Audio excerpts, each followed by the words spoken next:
Let's get to our news focus stories. 자, 그러면 첫 번째 뉴스 포커스 살펴볼게요. 한일 국교 정상화가 이루어진 지 50년이 넘도록 한국은 단 한 차례도 대일본 무역수지 적자에서 벗어나지 못한 것으로 나타났습니다. Let's listen to the story. New data released in South Korea have shown that the country has not once, in the 54 years since it signed a trade pact with Japan, recorded a trade surplus with that country. In fact, South Korea has racked up a nearly $650 billion trade deficit in that time, peaking at more than $36 billion in 2010. For the first 5 months of this year, South Korea has logged an $8.5 billion trade deficit with its neighbor to the east. 네, 우리나라가 이렇게 일본과의 교역에서 적자가 큰 데에는 이제 기술력 문제가 자리 잡고 있다고 해요. 한국은 반도체와 디스플레이 산업의 그 몸집은 굉장히 많이 키워왔죠. 그렇지만 여전히 소재라든지 부품 기술력은 일본에 많이 의존을 하고 있습니다. 그래서 대부분 장시간 축적된 기술력이 있어야 하는 그런 부품과 소재 제품인데요. 일본의 세계 시장 공급 점유율도 굉장히 압도적이죠. So new data in South Korea have shown that the country has not once in the 54 years since it signed a trade pact with Japan recorded a trade surplus with the country. A couple of words we can look at in that rather long opening paragraph. The first is pact. Now, this is P-A-C-T, and in today's age of misinformation, of so-called truthiness, or what other people might call fake news, we often hear of fact-checking. And even in Korea, Korea uses that expression, but in Korean script. 팩트, Yes, 체크. right. So that 하죠. word 네. fact with an F in English is different than the word pact with a P in English. P-A-C-T, a pact, is essentially a promise in a very general sense, or in a more literal sense is a formal agreement between individuals, parties, or even countries. 네, 보통 pact, P로 쓰는 이 단어는요, 어떤 조약이라든지 약속을 뜻합니다. 근데 P와 F는 반드시 구별을 해주셔야 돼요. 왜냐하면은 비슷한 단어가 굉장히 많은데 의미는 상당히 많이 다르기 때문입니다. Sure. Okay. So, not once since the 40 or 54 rather years since it signed this trade pact with Japan has Korea recorded a trade surplus with Japan. Right, that's sort of the key to this story. Surplus here, something that has not happened yet. That's an amount of something that is left over when the requirements have been met. It is an excess of production or supply over demand. So when we talk about trade, we're talking about the balance of trade between two countries. And we'll talk more about a deficit in just a moment, which is the opposite. But a surplus is an overage. 네. 그래서 trade surplus 그러면은 무역수지 흑자를 뜻하겠습니다. 반대말은 지금 잠깐 언급을 해주셨지만 trade deficit가 되겠죠. 그러니까 한 번도 trade surplus가 없었다라는 기사고요. In fact, South Korea has racked up a nearly 650 billion trade deficit. Yeah, right. So as we said, deficit is there. That's the opposite of a surplus. Before we talk more about that, let's talk about racked up. That's a rather interesting expression, and it means to generate large quantities of things. Now, usually, those things are numbers. So this is a phrase I used a lot when I was in high school, because I used to play a lot of pinball. Oh. That's how old I am. Not video games, but pinball, which I still enjoy playing. In any case, I used to say, you know what? I played for like 45 minutes and I racked up a new high score. 아, 달성하다, 획득하다라는 의미가 있어요. 내가 이만큼의 점수를 획득했어 라고 할 때도 racked up를 쓸 수 있지만 여기서는 사실 그렇게 좋은 의미는 아니에요. 왜냐면은 무역수지 적자가 이만큼 많이 쌓였다 정도의 뉘앙스이기 때문에 달성이나 획득처럼 긍정적인 의미의 해석으로는 좀 부족할 것 같습니다. We often see in news reports something like this. The company was racking up mind-boggling losses of $10 million a day. 그렇죠. 누적되다 쌓이다라는 뜻이고요. Trade deficit는 무역수지 적자가 되겠습니다.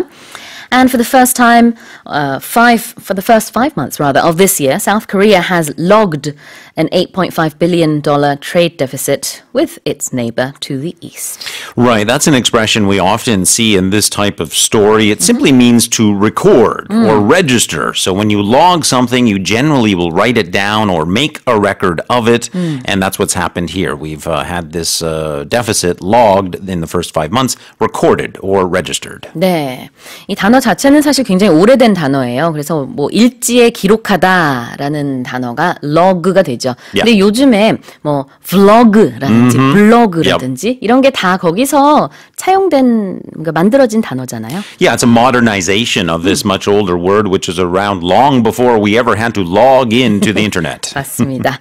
네, 그래서 여기서 South Korea has logged 뭐 this amount of trade deficit라고 한 건 이제 기록했다라는 뜻이 되겠고요. Let's listen to the story one more time. New data released in South Korea have shown that the country has not once, in the 54 years since it signed a trade pact with Japan, recorded a trade surplus with that country. In fact, South Korea has racked up a nearly $650 billion trade deficit in that time, peaking at more than $36 billion in 2010. For the first 5 months of this year, South Korea has logged an $8.5 billion trade deficit with its neighbor to the east.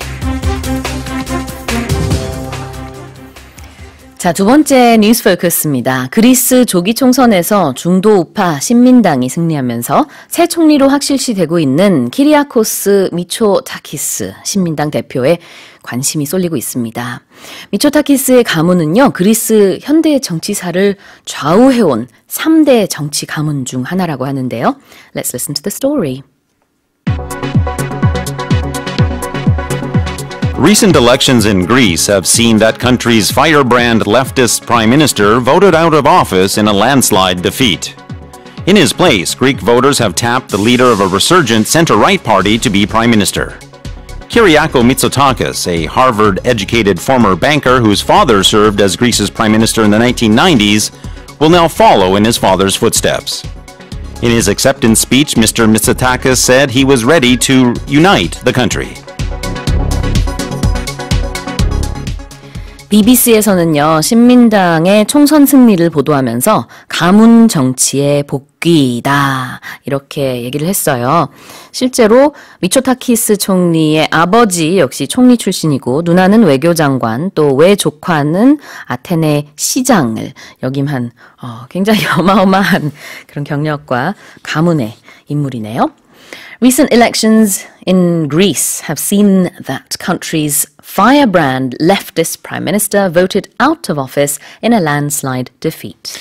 Yeah, an interesting word there, firebrand. That's all one word, firebrand, and it refers generally to a person, but not always, but generally, to a person who is very passionate about a particular cause, and that level of passion typically will generate some change and encourage others to take some radical action.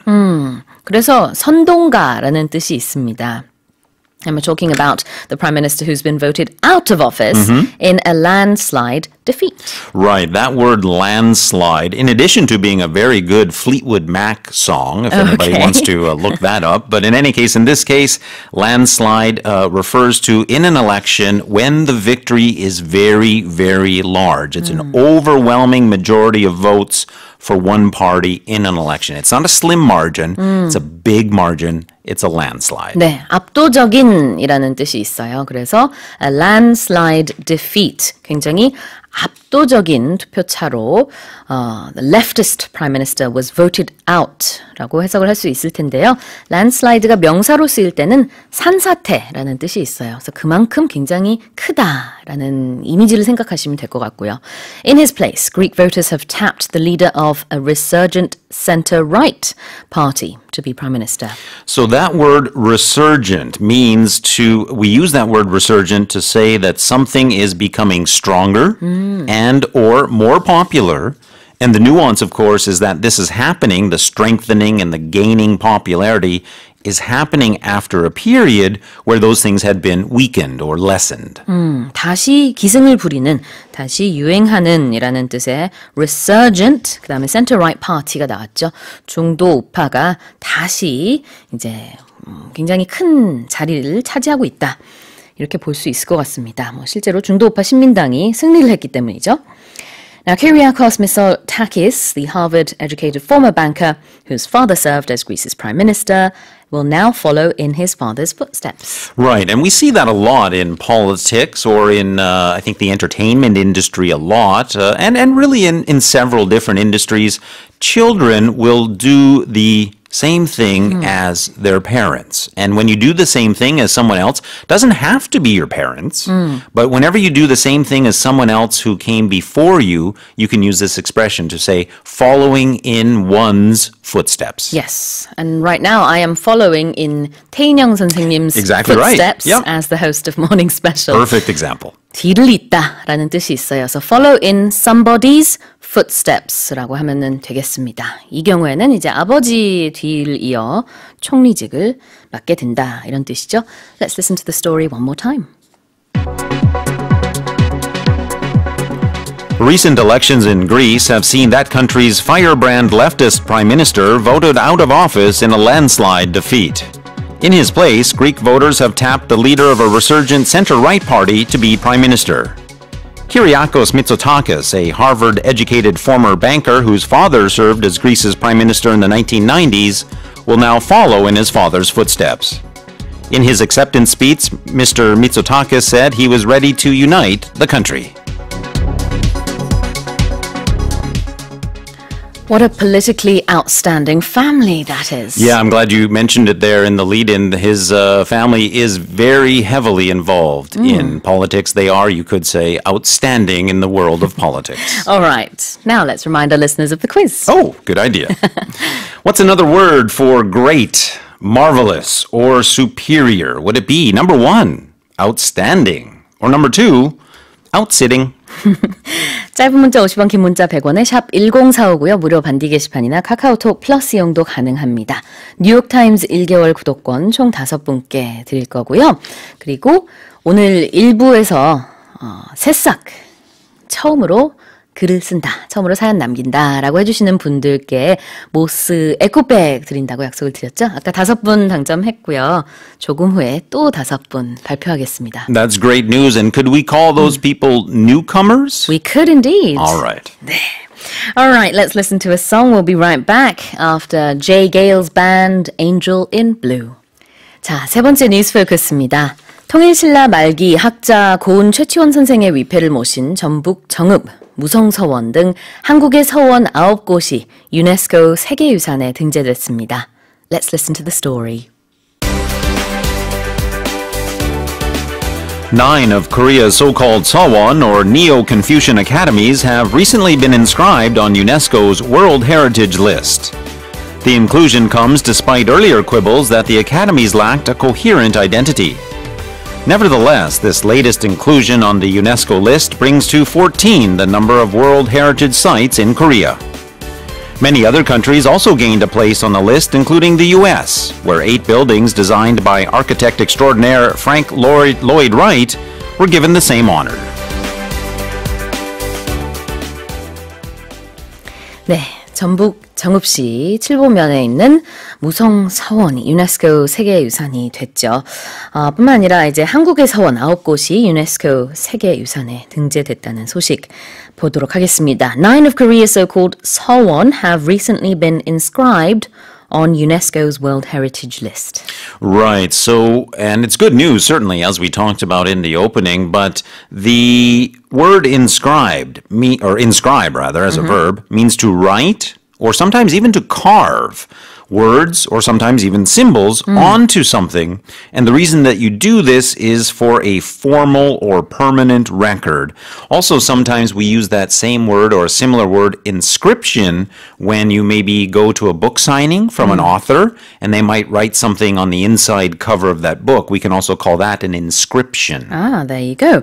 여기서는 이제 be inscribed on 이라고 하면 어디에 등재되다 라는 뜻이고요. The inclusion comes despite earlier quibbles that the academies lacked a coherent identity. Yeah, quibble. That's an interesting word. Quibbles. Quibble, in the plural, quibbles. And a quibble is like a small objection or a small criticism about kind of a small matter, something kind of trivial. It's not a big thing. It's a small kind of argument. So let's imagine a book. You love the book. It's really interesting. You know the author, but it's a little expensive. It's more than an average book. You could say, you know what? This is a great book. My only quibble is with the price. 아, 그렇게도 쓰는군요. 보통 이제 동사로서 quibble 하다라고 하면은 옥신각신하다라는 뜻이 있는데요. 명사로서는 Yeah. 어떤 불만, 작은 불만. You're right. Yeah. 이라고 보면 되겠습니다. 그러니까 그동안에는 사실 어떤 작은 문제들로 인해서 이게 유네스코 World Heritage List에 등재되지 못했었지만 이번에는 등재됐다라고 보면 되겠고요.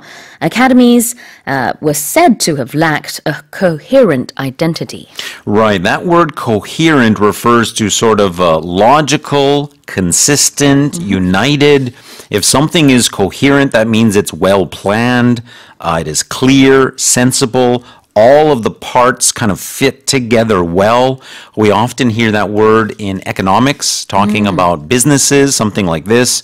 The company failed to create a coherent strategy for modernizing its services. 네, 그래서 여기서의 coherent는요, 일관성이 있다라는 뜻이 있어요. 그냥 우리가 뭐 coherency 이렇게 할 때는 뭐 알아듣다라는 뜻이지만 그런 게 아니라 여기서는 논리정연한 일관성이 있는 그런 아이덴티티가 없다는 지적이 예전에는 있었어요. 하지만 이번엔 아닌 거죠. Right. Nevertheless, this latest inclusion on the UNESCO list brings to 14 the number of World Heritage Sites in Korea. Well, we mentioned it a couple of times in this article, so I think it's worth looking at that word inclusion. Now, an inclusion, of course, is the act of including people or things on a list or as part of a group or some larger collection. 네, 그래서 어디에 포함된 것을 inclusion이라고 볼 수 있겠죠. 그래서 유네스코 세계유산에 등재된 그 목록에 한국 헤리티지 사이트들이 14개가 된다. 이런 뜻이 되겠고요. Many other countries also gained a place on the list. And one of those, of course, was 8 buildings, in fact. I was going to say 8 buildings Yeah, 8. designed by Frank Lloyd Wright. Perhaps we'll get to talk about that later in our travel segment. Sounds like something Alex could talk about. All right. Let's listen to this story one more time. 9 of Korea's so-called Sewon, or Neo-Confucian academies, have recently been inscribed on UNESCO's World Heritage List. The inclusion comes despite earlier quibbles that the academies lacked a coherent identity. Nevertheless, this latest inclusion on the UNESCO list brings to 14 the number of World Heritage Sites in Korea. Many other countries also gained a place on the list, including the U.S., where 8 buildings designed by architect extraordinaire Frank Lloyd Wright were given the same honor. Now let's check the answer to the quiz. Well, our quiz today was asking this question. What's another word for great, or marvelous, or superior? I would have said Paul, but I think the answer in this case is number 1, outstanding. 네, 굉장히 우수하다라는 뜻의 1번 outstanding이 정답이 되겠습니다. Our listeners are outstanding, Yes, in my indeed. opinion. 네, 정답 맞추신 분들 중에 5분 추천했습니다. 백철우님, 이난희님, 김병조님, 최준선님, 그리고 8850 끝번호 쓰시는 분 축하드립니다. 뉴욕타임즈 1개월 구독권 보내드릴게요. 자, 그리고요, 에코백 당첨자도 발표하도록 하겠습니다. 또 5분 추가로 당첨을 했고요. 2221 끝번호 쓰시는 분, 조미라님, 이복혁님, 윤유리님, 그리고 0340님 축하드립니다. 에코백 보내드릴게요. 자, 월터 선생님의 표현 살펴보겠습니다.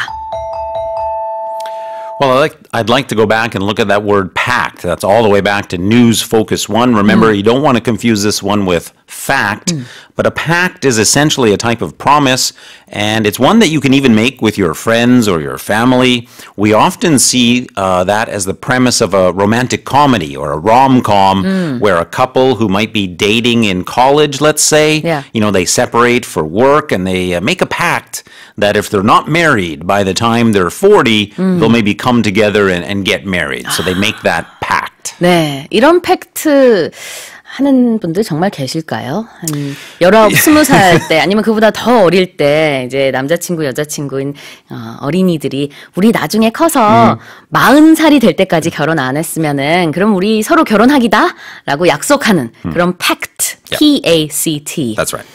Well, the fact is that these pacts often don't come to fruition. No, they don't. And that's why we only see them in rom-coms. There you go. 네. 오늘의 표현 pact, P-A-C-T. 이제 조약이라는 뜻도 있고요. 아주 엄밀한 센스에서는 그냥 캐주얼하게는 약속이라는 뜻입니다. That's right. 네. 굉장히 많은 분들이 사연을 보내주셔서요. 몇 가지 소개하겠습니다. 2221님이요. Good morning, 모스 애청자지만 출근길에 운전하느라 메시지는 처음 보내는 헌 새싹입니다. 라고 보내주셨어요. 7001회도 축하드리고요. 월터 선생님, 수진쌤, 매일 행복 and 건강하세요. 라고 보내주셨습니다. 지금은 갓길 정차 중이라고 또 추가로 알려주셨고요. 감사합니다. Yes, thank you very much for that. Always wonderful to hear from all of our listeners, be they long-term or newcomers. 네, 그리고 또 이렇게 덧붙이셨어요. 방송 타면은 우리 가족 사랑한다고 꼭 전해주세요. 라고 보내주셨는데요. 네, 2221님의 가족분들 사랑한다고 합니다. 사랑합니다. Sending out our best wishes to you and your family. Absolutely. Yes. Thank you all for writing in. That's it for the first hour. Thank you, 선생님. We'll see you tomorrow. All right. Coming up in hour 2, we have 영작 극장 and music with Punita. We'll get there with Bonnie Tyler. This is Have You Ever Seen the Rain?